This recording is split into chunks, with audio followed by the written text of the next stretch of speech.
हाय दोस्तों, आपका स्वागत है हमारे यूट्यूब चैनल पर। आज हम एक न्यू सीपीयू शेड्यूलिंग टेक्निक लाए हैं जिसका नाम है multi level feedback queue scheduling technique. तो यह scheduling technique just multi level Q scheduling technique का एक एडवांस वर्जन है। मतलब जैसे हम multi level Q scheduling technique का जो ड्रॉबैक था स्टारवेशन, उसी ड्रॉबैक को दूर करने के लिए multi level feedback queue scheduling technique आया है। तो चलिए इस टेक्निक को देखते हैं।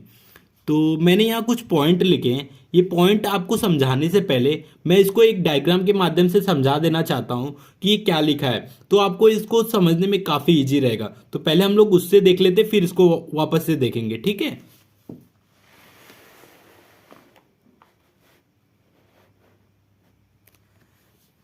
जैसे कि अग जैसे कि जब सारे प्रोसेस आ रहे हैं, मान लीजिए यहाँ सारे प्रोसेस है, ऑपरेटिंग सिस्टम के सॉफ्टवेयर है और यूजर के सॉफ्टवेयर है, फोरग्राउंड, बैकग्राउंड, इंटरैक्टिव प्रोसेस, जितने टाइप के प्रोसेस होते हैं सब आ गए। सब पहले रेडी क्यू में आएंगे। आप देख सकते हैं multiple level of ready Q है, मतलब हर एक लेवल अलग अलग रेडी क्यू है और हर एक रेडी क्यू का इट्स ओन अपना सीपीयू शेड्यूलिंग टेक्निक है। जैसे कि इसका राउंड रॉबिन है, इसका भी राउंड रॉबिन है, इसका एफसीएफएस है। तो ऐसे अलग अलग रेडी क्यू है और उसका ओन सीपीयू शेड्यूलिंग टेक्निक है, ठीक है।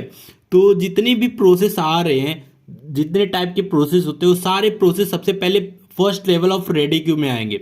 मतलब रेडी क्यू का जो फर्स्ट लेवल है वो लेवल पे आएंगे और सारे प्रोसेस रेडी क्यू में आने के बाद फिर वो किसी टेक्निक से, जैसे कि हम लोग जो टेक्निक अपनाएंगे इसके बेस, मतलब इस लेवल के बेस पे हम लोग अपनाएंगे। जैसे कि मैं ये लेवल पे मैं चाहता हूँ इस पे जो ऑपरेटिंग सिस्टम के प्रोसेस हों वो पहले एग्जीक्यूट हो, तो मैं क्या करूँगा। आपको ये पता है कि ऑपरेटिंग सिस्टम का जो प्रोसेस होता है ज़्यादा से ज़्यादा हार्डली समझ लीजिए 3 यूनिट तक वो रन करेगा। तो मैं क्या करूँगा, राउंड रॉबिन लगा के उसका टाइम क्वांटम क्या कर दूंगा 3 यूनिट। मतलब 3 यूनिट तक जितने प्रोसेस होंगे वो सब एग्जीक्यूट हो जाएंगे, एग्जीक्यूट होकर टर्मिनेट हो जाएंगे। तो आपको पता होगा कि जैसे ही हम टाइम क्वांटम 3 करेंगे तो जो प्रोसेस रहेंगे ऑपरेटिंग सिस्टम के वो एग्जीक्यूट हो जाएंगे, टर्मिनेट हो जाएंगे। जो एक्सेप्ट अदर प्रोसेस रहेंगे वो भी इंटरेक्ट करेंगे सीपीयू से। आप देख सकते हैं जैसे कि हर एक प्रोसेस टाइम क्वांटम 3 के हिसाब से हर एक सीपीयू पर रन करेगा, तो सारे प्रोसेस इंटरेक्ट करेंगे सीपीयू से।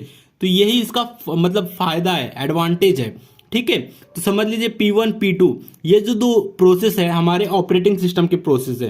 तो ये दो प्रोसेस क्या होगा, टाइम समझ लीजिए टाइम क्वांटम 3 तक ही ये लोग एग्जीक्यूट करेंगे। एक इसका 1 या 2 होगा तो ये दोनों एग्जीक्यूट हो जाएंगे, एग्जीक्यूट होकर टर्मिनेट हो जाएंगे। तो बचा P3 P4 P5, तो ये नेक्स्ट लेवल पे आएंगे, मतलब next level of ready queue में आएंगे। तो जब P3 P4 5 नेक्स्ट लेवल पे आएंगे तो ये जो रेडी क्यू रहेगा ये खाली रहेगा, फिर हमारा सीपीयू आइडल रहेगा।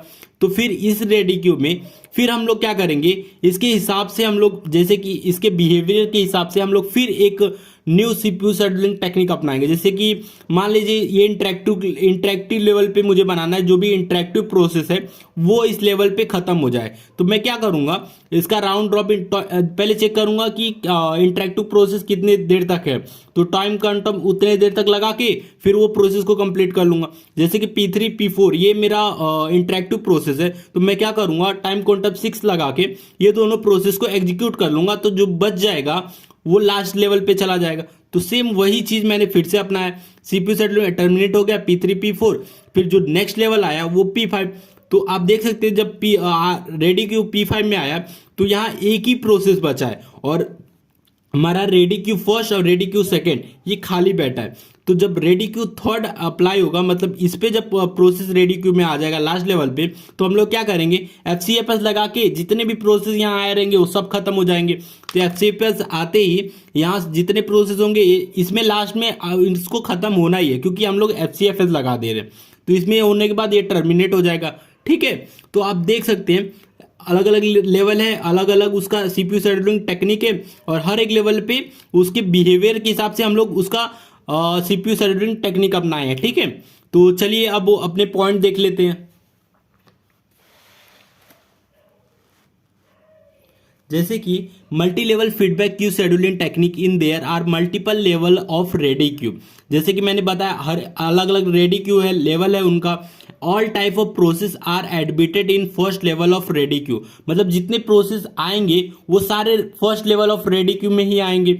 जितने टाइप के हो प्रोसेस, चाहे वो फोरग्राउंड प्रोसेस हो, बैकग्राउंड प्रोसेस हो, ऑपरेटिंग सिस्टम के प्रोसेस हो, सब प्रोसेस पहले ही लेवल पे आ जाएंगे। ठीक है, every level of queue based on their own behaviour, मतलब जैसे कि हम लोग जो पहला लेवल ऑफ रेडी क्यू बनाए थे, पहला लेवल ऑफ रेडी क्यू था, वो उसके बिहेवियर के हिसाब से, मतलब उसमें मुझे ऑपरेटिंग सिस्टम के प्रोसेस को हटाना है, तो उसके बिहेवियर के हिसाब से हम लोग उसका सीपीयू शेड्यूलिंग टेक्निक अपनाए, जिसका टाइम जैसे कि हम लोग राउंड रॉबिन लगा के टाइम क्वांटम 3 कर दिए, तो हमारा जितने भी ऑपरेटिंग सिस्टम के प्रोसेस रहेंगे वो हट जाएंगे।